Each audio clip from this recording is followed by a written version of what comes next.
Hey guys, ChrisFix here, and today I'm going to show you how to remove and install a transmission in your car or your truck. Now the reason why you might need to remove a transmission, maybe you're going to send it out to get rebuilt, or maybe you have a clutch that's wearing out so you need to replace the clutch. You could also have an oil leak at the rear of your engine where the engine and transmission meet, and that could be an indication that you have a bad rear main seal.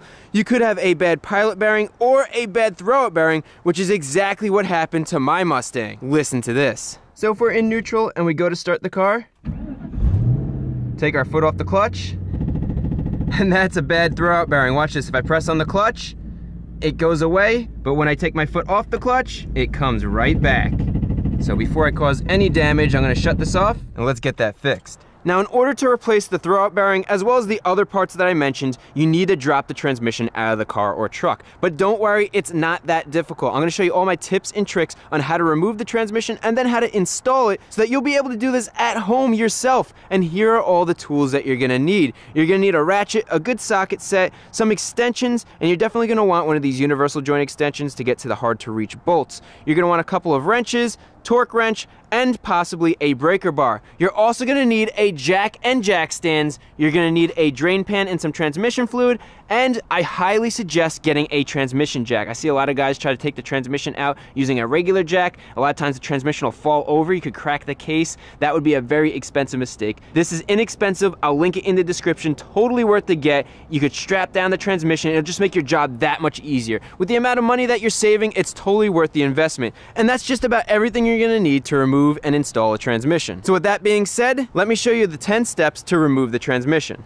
First, we need to safely lift the vehicle, then remove the negative battery cable, remove the shifter, exhaust, drain the transmission fluid, disconnect the drive shaft, remove the starter, remove and set aside the wiring harness, unbolt the transmission mount, and unbolt and remove the transmission. And while that might seem like a lot, it's really not that bad. What I did is I broke it down to a bunch of smaller, easy to accomplish steps so that as we do this job, we could stay organized. And I will include a link in the description to this checklist so you could download it and print it if you want to use it. With that said, let's get started, and the first step is to lift and support the vehicle. And as you can see, I already safely lifted the car up and put it on jack stands just like you would anytime you're working on your car. But I do have a few tips and tricks specifically for if you're removing the transmission, so let's cover them. And the first one is you need to make sure that your car is lifted high enough to remove a transmission. Transmissions are pretty big, so you need enough room to drop it down and slide it out. In this case, I couldn't use ramps because my lowered car just wouldn't get lifted high enough. Well, now if you have a lift at home, great, use it. But most people, including myself, don't have a lift, so I'll be using good old jack stands. And instead of using your normal 3-ton jack stands, I went out and I bought myself some 12-ton jack stands. The 12-ton jack stands will give you a lot more lift than your classic 3-ton, and I don't even have to extend the jack stand, so they're gonna be a lot more stable. Another trick, when you're placing your jacks, you wanna make sure you separate them as far apart as possible so they're not right underneath the transmission. That way you could get your transmission jack under there and have plenty of room to work and drop that transmission out without interfering with your jack stands. So for me, the perfect place to put these jacks was right on the frame rail. It moved them out far enough, and it's also on a nice solid support. And my last quick tip for lifting your vehicle up has to do with safety. Even though we have 2 jack stands in the front and 2 in the rear, I still like to go in the front and slide something underneath the front tires. We're using a ramp, you could use a wheel, whatever it is to keep you safe. I also like to put a jack on the front cross member, lightly supporting it, just in case. You never know, if you're removing the transmission and then the transmission bumps the jack, now the car's falling on a ramp and not falling on you. I always like to play it safe, and when your car is safely lifted up, now we can move on to the next step, which is to remove the negative battery cable. So pop open the cover and unscrew the clamp and slide the cable off the battery post. Set aside the cable and make sure it doesn't touch the battery post. So with the negative cable removed, now we could go on to our next step, and let's remove the shifter. And the reason why you want to remove your shifter so early in the process, this is our 3rd step. We haven't gotten under the car, we haven't drained transmission fluid, done the exhaust, any of that stuff, which could get you greasy and dirty. Right now, I could touch the interior and not have to worry about anything because my hands are clean. So make sure you do this first before you get your hands greasy. Now let's make sure the car's in neutral and just unscrew the shift knob to remove it. Next, remove the shifter trim by prying it upwards and slide it off the shifter lever. Now we could unscrew these 2 nuts holding the shifter lever on, and then slide the lever off the shifter like so. Then there's 4 bolts holding in this shifter boot, so unscrew all 4 of them. And because I have my hydro e-brake tied into one of these bolts, I need to slide the boot cover up and over to remove it, just like that. And finally, there's 4 bolts holding in the short shifter. So let's remove all of these. And now we can remove the shifter. And with our shifter removed, that's gonna give us a lot more room to drop the transmission down and nothing's gonna get hung up here. It'll also help when we fill the transmission with transmission fluid later on because we could fill it from right here instead of the side of the transmission, which becomes a mess. So now we can move on to the next step, which is to remove the exhaust. Now you wanna double check because in some cars, you might not need to remove your exhaust system to get your transmission out. In this case, our transmission runs from the front here all the way back to the X pipe, so we definitely have to remove the exhaust. Luckily, we don't have to remove the entire exhaust. We're gonna just remove from the down pipe up here to the X pipe right here. But before we do that, we wanna disconnect our oxygen sensors. And instead of unscrewing each oxygen sensor from the exhaust, it's a lot easier to just disconnect them from the wiring harness. So just press down on this clip and then pull them apart like so. So with the 2 downstream oxygen sensors disconnected, now we need to remove the 2 upstream oxygen sensors. There's one on this side of the exhaust right there, and there's one on the other side of the exhaust right there. So press down on the clip and pull to disconnect it. Now we can move to the other side and disconnect this oxygen sensor the same way. Good, so with all the oxygen sensors disconnected, now we can remove the nuts holding in this downpipe and holding in that downpipe. So let's get started on the driver's side. I like to spray down the exhaust fasteners with penetrating fluid anytime I go to remove them, so they come off easier, especially if they're rusted. Now we can get our 18mm socket and remove the top nut, and then remove the bottom one. Good. Now let's do the same thing on the other side. Remove the top nut. And for the bottom one, we need to use a universal joint extension because we don't have a straight shot at getting to that fastener since the frame is in the way. So remove this nut. Good. And with the 2 front exhaust pipes disconnected, now we can move to the back bolts behind the X pipe. There's 4 bolts that need to come out, and using a ratcheting wrench makes this real quick and easy. Now with all 4 rear fasteners removed, we could separate the exhaust pipes and remove the exhaust from the car. Alright, so with the front of our exhaust removed, now we could go back under the car. And our next step is to drain the transmission fluid. Now we want to do this because we're going to be removing the drive shaft, which means that fluid could come pouring out of the tail shaft, especially when we drop the transmission down. We don't want to make a mess, so draining it now will prevent that mess. We also are going to be replacing the clutch. You might as well get some new fluid in there, so draining it out and filling up with some new fluid later will definitely help out. And finally, draining the fluid out now is gonna lighten up this transmission. The lighter the transmission, the easier it is to remove. So let's get that transmission fluid out of here. And all you have to do, right over here, we have the transmission drain plug. You're just gonna get a box end of a 3/8 ratchet and just crack it open like so. Don't forget the drain pan, and let's loosen this the rest of the way. Beautiful. Now we're gonna let all this fluid drain out. And once it drains completely, we could screw the drain bolt back in and tighten it up. Don't over tighten it, just make it snug because you could easily strip the threads in the aluminum transmission case. Alright, and with our transmission fluid removed, now we can move on to our next step, which is to remove the drive shaft. We don't have to worry about the drive shaft on this end because this just slides out once we remove the bolts where the drive shaft meets the differential. Now there's 4 bolts holding this in. Since we're in neutral, let's spin the drive shaft. You can see there's 2 bolts right here and there's 2 bolts on the other side. Now you want to set the parking brake. That way when we get our wrench on here and we turn it, the drive shaft doesn't move.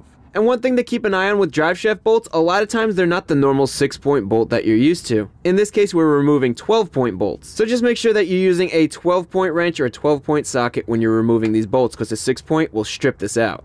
So again, with the 12-point wrench on here, now we can remove these bolts. Oh man, and that is not budging. Sometimes these get stuck on there pretty good. So to loosen the bolt, heat up the metal surrounding the bolt. And I'm also gonna be using a longer wrench to give me more leverage. And there we go, that's how you remove a stuck drive shaft bolt. Now follow the same process for the other bolts. Heat it up, then loosen it, and remove it. Now release the e-brake and spin the drive shaft so we have access to the 2 other bolts. Then engage that e-brake again, and the same as before, heat around the bolt, loosen it up, and remove it. Heat around the bolt, loosen it up, and remove it. Now the drive shaft should come right out back here. And in the front, we want to slide it out with a catch can under the end of the transmission, just to catch any extra fluid that might leak out. And one trick I have is to get a sandwich bag and open it up around the end of the transmission, so when we lower it down, it won't leak everywhere if it tilts backwards. Alright, and with this drive shaft removed, we are one step closer to removing the transmission, so let's get back underneath the car and work on the next step, which is to remove the starter. The starter is located right where the engine and transmission meet, and in this case it's on the passenger side right over here. So there are 3 bolts that are holding in our starter. All of them you have to get to from this back side. The first one is right here, the second one is right here, and the third one you can't even see, it's tucked up back here. So let's start with these 2, which are a lot easier to remove. First, get the oxygen sensor wire out of the way. Then we need to break this nut free, and then unscrew it and remove this metal mount which is in the way. Now let's remove the first bolt holding in the starter. Good. And with that bolt out, we don't have to disconnect any wires back here because we're gonna just have this starter hang right over here. We don't have to remove it completely. We just need to get it out of the transmission bell housing. So the next bolt we need to remove is this one right here, and you can kind of feel it on the back here, but there's no room in here to get a ratchet. So what we're gonna do is we're gonna come around to the front of the engine, and that's gonna give us better access. So if you take a look into this gap right here, you can see the second bolt that we need to get to. And now to get all the way to that bolt, we're gonna be using a long extension. So slide that extension all the way in and get it on that bolt head. Then we can break it loose and loosen it the rest of the way. And I'll get my hand back here. Good. Now to get to the third hard to reach bolt, which is all the way back here, well, the trick to removing that bolt is to use a little 1/4 inch ratchet with an extension. And we'll get this ratchet back behind the starter, get the socket on the bolt, and break it loose. And there's just enough room to move the ratchet back and forth to unscrew the bolt. So with that bolt removed, now we can remove the starter and set it aside so it's out of the way. And now we can move on to the next step, which is to disconnect the wiring harness. We have a wiring harness that runs along the top of the transmission, and it's clipped into the transmission. So we want to disconnect it. We don't actually have to remove it from the car, just disconnect it and set it off to the side so that we can lower the transmission down without this getting hung up. So we're gonna start back here at the end of the wiring harness. There's a clip right here that we're gonna remove using one of these trim removal tools. So stick it underneath the clip and then pry upwards. Good. Now we have the speed sensor right here, which needs to get disconnected. So just press down on the tab and pull this out. And then we have a clip here that needs to be popped out, the reverse light switch here, which could just be unplugged, and the other clip which could be popped out as well. Now we can set aside the harness, and let's remove the dust cover on the transmission so we could remove the clutch cable. This is the clutch cable, and to remove it, get a pry bar and release the pressure from the clutch fork and slide the cable up and out of the fork. Then use a flathead screwdriver to remove the retaining clip, and then the clutch cable could be removed from the transmission. And finally, the last step before we remove the transmission, we need to remove the rear transmission mount right here. There's 2 bolts, there's one there and there's one there. But before we unbolt this, we need to support the transmission so it doesn't just fall. That could put unwanted stress on the motor mounts in the front. So let's slide the transmission jack in and crank it up. Good. Now we can strap down the transmission using the strap built into the jack and make sure it's tight so this transmission won't fall off the jack. So with the transmission being strapped in and held up by the transmission jack, now we could remove the 2 bolts holding in this transmission mount, starting with the driver's side bolt. And once that's loose, just wiggle it out like so, and let's break free and remove the second and last bolt holding in this mount. Good. Alright, so with our transmission mount unbolted, wow, look at this. There is so much play in this transmission mount. We're gonna have to replace that. But anyway, with this unbolted, we've completed all of our steps so we could finally unbolt and remove the transmission. And to do that, we need to unbolt the transmission from the engine. There are 9 bolts holding this transmission in. There's 3 bolts on this side, there's 2 bolts under the transmission, there's 2 bolts on top of the transmission, and there's 2 bolts on the other side. Now to give you a better idea of where all the bolts are laid out, here's what it looks like without the transmission. You can see we have 3 bolts on the driver's side, we have 2 bolts on the bottom, we have the 2 bolts on the passenger side, and then the 2 bolts at the top. And now that you know where all 9 bolts are located, this is actually really simple. The hardest ones are the 2 at the top, but don't worry, they're not that bad to get to, and I have a trick to make it really easy. So let's get started and remove the 3 bolts on the driver's side over here. That's 1, 2, and 3. And with those 3 bolts removed, you saw how easy that was? Now let's remove the bottom 2 bolts. So let's get this one off right here. Good. And then the other one as well. Good. And then there's 2 more bolts on the passenger side. That's 1. And that's the other.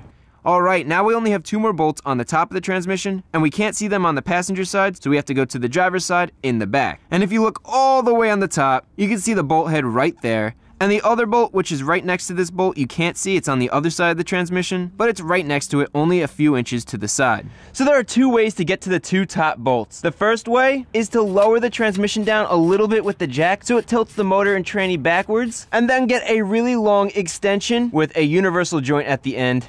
And we're gonna slide that extension in, and that'll allow us to get to both the driver's side bolt and the passenger side bolt. But I have another method that works for this car, and it's a lot easier.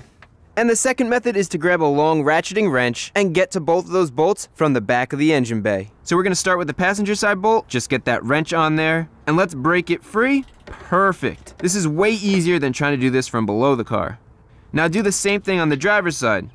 Break it free, unscrew it, and remove the bolt. And with this last bolt out, all of the transmission bolts have been removed. Now what I like to do is I like to place them in order and exactly how they came out of the transmission. That way you stay organized and know which bolts go exactly where. So we have our two bottom bolts, we have the three driver's side, two passenger side, and two top bolts. So with all the bolts out, now we could go underneath the car and finally remove the transmission. Now before we go and remove the transmission, over the years there's a lot of dust buildup inside that bell housing from the clutch, and we don't want to breathe that dust in. It's very, very bad. Also, older clutches could be made with asbestos, so what I like to do is just get some plain water and spray down the inside of the bell housing. This will get a lot of that dust wet so it doesn't become airborne. The less dust, the better. I also recommend that you use a good respirator like this full face respirator. It has two P100 filters, filters out 99% of airborne particles. It'll also protect your eyes, and I'll be sure to link this in the description so you know the right one to get for this job. And one more quick tip, before we separate the transmission, we want to support the engine. If we remove the transmission, the engine could tilt backwards or it could tilt forwards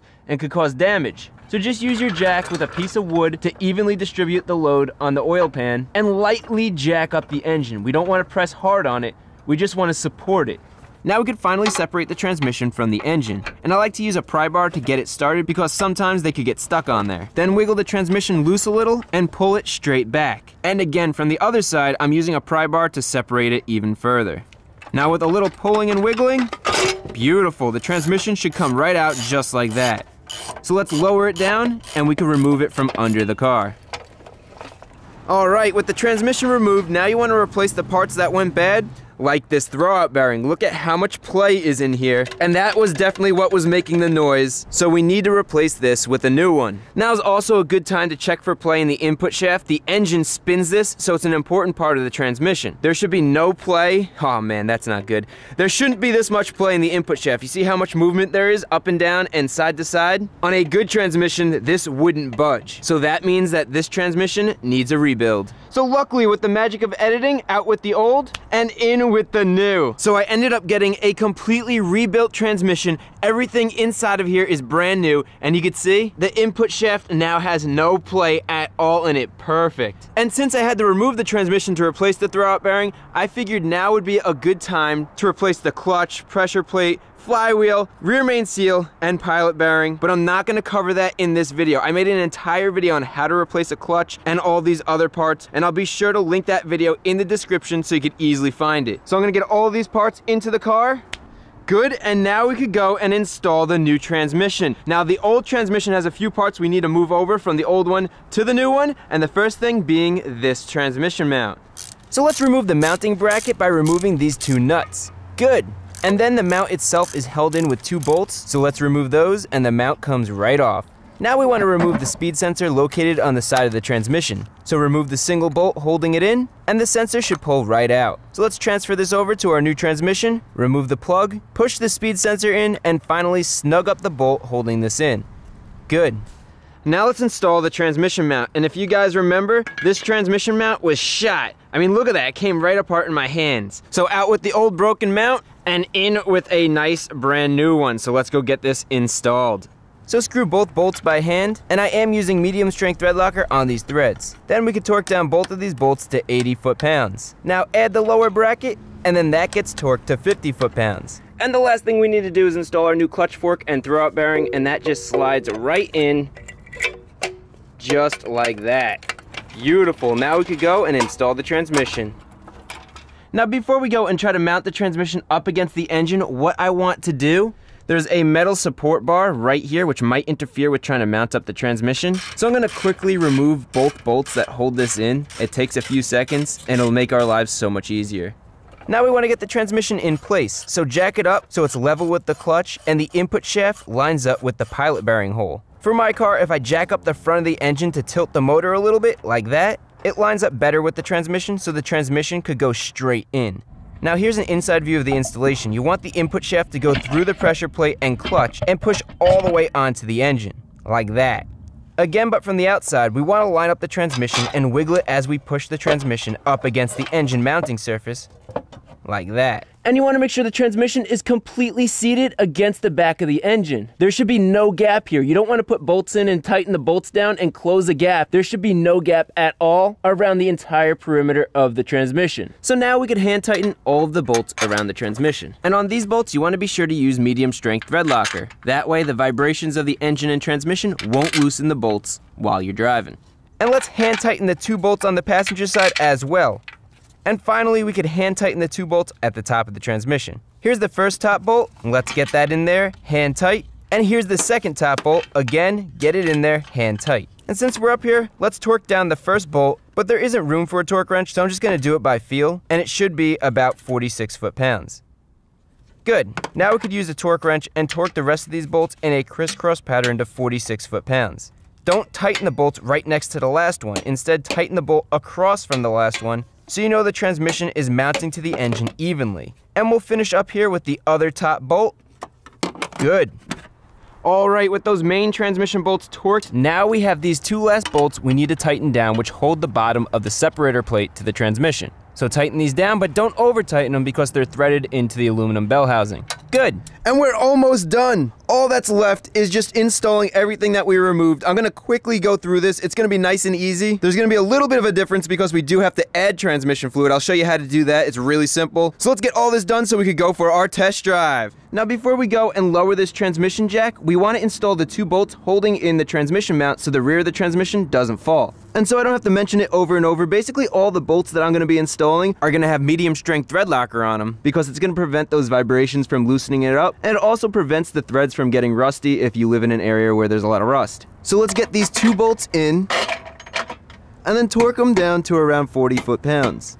Now we can remove the transmission jack. So let's lower it down all the way and remove it. Now let's install the front K-member brace that we took off to make it easier to install the transmission, and torque these 2 bolts down to 50 foot-pounds. And since we're here, we might as well install the clutch cable. So take the cable and fish it through the hole, then grab the retaining clip and push it into the slot. Now use a pry bar to push the clutch fork forward so we can mount the cable into the clutch fork like that. Finally, we could add the clutch fork cover and tighten down the bolt that holds it in. Next, let's reattach our wiring harness. Start by pushing the clips into the mounting holes on the transmission. Then we can attach the reverse light sensor pigtail by pushing it in place. One of my plastic retaining clips broke, so I'm going to be using a zip tie to hold the wire to the transmission, which will work perfectly. Now let's bring the rest of the harness to the back of the transmission and connect the pigtail to the speed sensor. And with that, our wiring harness is in place, so let's go install the starter. So get the starter mounted in place into the bell housing. And then hand tighten the bottom bolt first, then the side bolt, and finally the top bolt. Unfortunately, there's not enough room to get to the top or bottom bolts with a torque wrench, so instead I'm going to be using a regular wrench, and these bolts get tightened down to 18 foot-pounds. For the middle bolt, we can reach it with a long extension, so that could get torqued down. And for the last bolt, we could use a wrench to get back here and tighten it. Good. And one last thing, we need to install the mounting bracket plate for the oxygen sensor pigtail, so get that tightened in place, and then the pigtail pushes right in. Okay, with our starter installed, now let's go and install our drive shaft. Before you insert it into the transmission, you want to clean the end of the drive shaft. Make sure there's no dirt or dust on it. And then I like to lubricate it with a little bit of transmission fluid, just so it doesn't go in dry. When installing the drive shaft, push it in as you turn a little to get the splines to line up to the transmission like that. Then we can install the rear of the drive shaft to the differential. Line up the bolt holes, and let's get a bolt in to hold it in place. Now we're going to hand tighten these 2 bolts, then turn the drive shaft and hand tighten the other 2 bolts. Unfortunately, a torque wrench doesn't fit in here, so I'm going to tighten it with a regular wrench, and all 4 of these bolts have to get torqued to about 90 foot-pounds. So that's pretty much as hard as I could pull on this. Good, now we can rotate to the other 2 and tighten these 2 down as well. Good. And with all 4 bolts tightened down, our drive shaft is in. Now let's go and add our transmission fluid. And to do that, there is a fill plug at the top of our transmission right there. So let's get a ratchet on here to break that fill plug loose, and then remove the fill plug. And now we could add our transmission fluid. So what you would do is you would get your hose, you'd stick it in the fill hole, and you pump that fluid into the fill hole until it starts coming out. Now this could take a while, but I have an even faster method that's a lot easier. And that method is to fill it using the hole where your shifter goes. So put a funnel where the shifter goes, and you could fill it from right here. Just be careful not to spill it because we don't want to get our interior dirty. And look at how much easier this is. Now I'm not sure if you noticed, but my car's transmission takes automatic transmission fluid, and it takes a little over 3 quarts. So make sure you check your owner's manual to see the specific type of fluid you need and the amount of fluid you'll need. So on the 4th bottle, I'm going to keep an eye on the fill hole, and once fluid starts coming out, the transmission is full. Good. Now put the fill plug back in, clean up that dripping fluid, and then tighten the plug so it's snug. And with our transmission filled, now we can move on to installing the exhaust. So let's lift the front of the exhaust into place, then torque each of the 4 nuts down to 30 foot-pounds for a good seal. And don't forget to connect the 2 oxygen sensors up here, and these rear 2 oxygen sensors back here. Good. Now we can finish up by getting the bolts in the rear of the exhaust, and tighten these down so it clamps the exhaust together for a leak-free seal. Same with the other pipe, make sure you tighten the bolts evenly so no exhaust fumes leak out. Beautiful, now let's go install the shifter. So with the gasket in place, mount the shifter onto the transmission and tighten down all 4 bolts in a crisscross pattern. This will evenly seat the shifter. Now let's add our shifter boot and tighten these 4 bolts to hold it in place. Then we could add the shifter handle, tighten those 2 nuts so it's secure, and then add our interior shift trim so that it snaps in place. And finally, the last thing to do is to screw the shift knob on. Beautiful. Now we could get our negative battery cable, connect it to the battery, and tighten the clamp so it's secure. All right, and with that, everything is connected and put back together. Now we have one more thing we need to do, and that is get the car back on the ground. So remove the jack stands in the front, and I'm gonna lower the front tires onto ramps, otherwise the front bumper will be tilted so low I wouldn't be able to remove the jack. Now we can jack up the rear of the car, remove both of these jack stands, and lower the car down to the ground. With our old transmission out and our new transmission in, we are on the most exciting part of the job, and that is testing out our new transmission. So clutch in, we're in neutral, let's start her up. She started right up, so let's go for a test drive. For our test drive, we want to go through each gear nice and easy. Make sure there's no grinds, make sure it goes into each gear. And this already feels so much better than the old transmission. Now once we're in top gear, we'll downshift, make sure your rev match, the gear should pop right in, and this feels beautiful. Now for the first 500 miles, you don't want to drive hard. You want to break in the transmission with regular driving. Don't do burnouts, no dropping the clutch, no hard shifting. That way our new transmission, the clutch, the flywheel, all that stuff could break in properly, and they'll last a good long time. Alright, so that is how you remove, replace, and install a transmission in your car or truck. In this case, this was a rear-wheel drive setup, but if you're wondering, it's very similar for a front-wheel drive setup. Instead of removing a drive shaft, you're going to be removing axle shafts. Otherwise, very, very similar. Also, if you have an automatic, again, very similar. You're going to have a torque converter in here that's bolted up to a flywheel or flex plate. You're going to have to unbolt that before you drop the transmission. You might also have cooler lines going to the transmission. Otherwise, again, very similar. And from this video, you should be able to replace it. Hopefully this video was helpful. If it was, remember to give it a thumbs up. If you're not a subscriber, definitely consider subscribing for more how-to videos like this. And as always, all the tools and products I used in this video are linked in the description.